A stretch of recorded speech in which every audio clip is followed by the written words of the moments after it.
What could be more important in all of life than the forming of a human soul, to be God's tool for the shaping of the heart of a real, actual, living, breathing human being? That's what parenting is.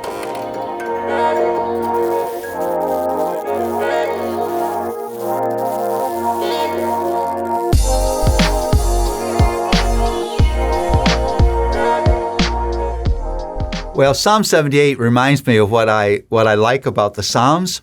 I like just the broad range of real life topics. I've said this many times. I think the Psalms are in the Bible to keep us honest about the difficulties of faith and all the varieties of which our lives are meant to be shaped by faith in God.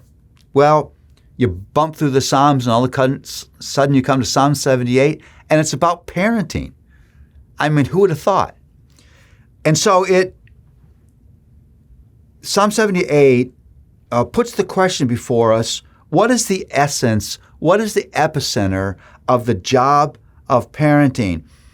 I've said to many parents and many times at parenting conferences, what could be more important in all of life than the forming of a human soul, to be God's tool for the shaping of the heart of a real, actual, living, breathing human being? That's what parenting is. It's profoundly more than exercising your power to get your children to obey. It's more than getting them through school so they can get a good job and buy a good house and find a good person to marry. It's more than teaching your children a set of behaviors that will help them to be socially acceptable. It's more than music lessons and athletic skill. Psalm 78 really does get to the heart of what this task of parenting is all about. Let me read some verses here. Give ear, O my people, to my teaching. Incline your ears to the words of my mouth. I will open my mouth in a parable. I will utter dark sayings from old, things that we have heard and known that our fathers have told us. We will not hide them from our children, but tell them to the coming generations the glorious deeds of the Lord and His might and the wonders that He has done. You could title Psalm 78, Telling Secrets to Your Children. But what secrets? Psalm says, here's the great secret. It's the great holy secrets of God's existence, God's character, and His work on behalf of His children. Tell your children of His power. Tell your children of His glory.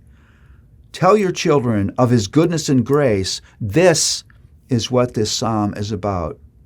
You see, you've been placed on earth as a parent not just to make sure your kids get a good education and understand how to be polite in public. You're here to introduce your children to the ultimate fact of facts of the human existence. It is the existence, the character, and plan of God. Without this fact, there is no other fact in human life that can be properly evaluated and properly understood. It's like being an accountant. If you're an accountant and you leave one figure out in the column, you'll never get the right answer at the bottom. And if you leave God out of the human understanding, the human equation, your evaluation of life, you'll never get the right answer. No matter what your children end up doing, if they're a philosopher or a plumber, their life will never, ever be what it's meant to be without a knowledge of the character, the existence, and the plan of God. And so parents, that's your job.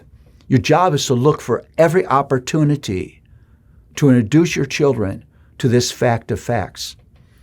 Now, God's helped you because His work is able to be seen everywhere because He has embedded the revelation of His existence in His creation. I like to say it this way. You can't get up in the morning without bumping into God because the rising of the sun, the power of a storm, the inexhaustible wings of a hummingbird, the lumbering gait of an elephant, the grandeur of the mountain, The falling of those beautiful multicolored leaves all point to the existence, the character, and the plan of God. If there's anything in life your children need, they need the mystery of the existence of God unfolded to them, not just once, but every day of their lives.